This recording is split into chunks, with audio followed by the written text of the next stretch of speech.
A psychiatrist says that selfies are not only tied to narcissism, but they can also be tied to certain mental illnesses, including body dysmorphic disorder. Now, this psychiatrist is David Veal, and he says the following. 2 out of the 3 of all patients who come to see me with body dysmorphic disorder since the rise of camera phones have a compulsion to repeatedly take selfies. Now, obviously, he says that there's a correlation there, and he's concerned about it, but apparently selfies have become more and more of an issue. We did that story about Thailand and how people are taking selfies all over the place, and government officials are worried about people taking a hit to their self-esteem if they don't get enough likes. I mean, it's absolutely ridiculous, but apparently these are real issues. In Thailand, they're going to protest, just take selfies at the protest, not because they give a damn about the protest. There was the funeral selfies, if you remember that trend. So, look, when I first heard about this, I thought it's a little bit of a, as Bush used to say, exaggeration, right? Because I was like, come on, not everybody who takes a selfie is a narcissist, and it seems like it's a little bit of a stretch, et cetera.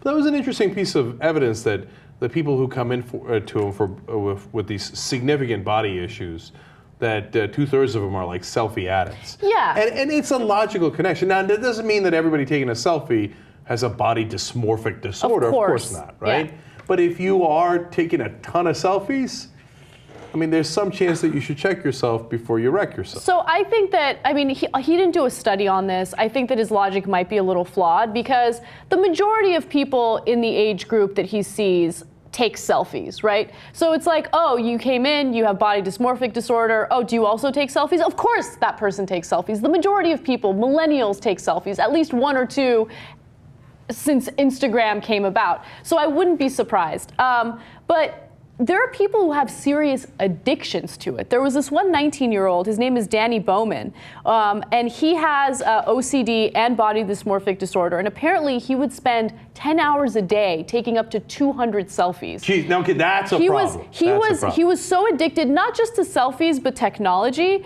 that he... What? Nothing, I was going to try this photo by mistake. He had to go to a rehabilitation center, and they had to slowly like wean him off the smartphone. So first they did it for like 10 minutes at a time, and then they did it for 30 minutes at a time, and then an hour at a time. And he said that it was brutal. He couldn't handle it. Look, we're making light of it to some degree, but it is serious for those people who have this clinical condition, right? Could you imagine if you're like, an hour's gone by and I haven't taken a selfie?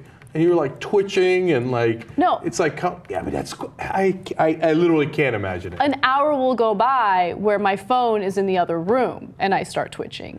Like I start getting. So you've done their drug.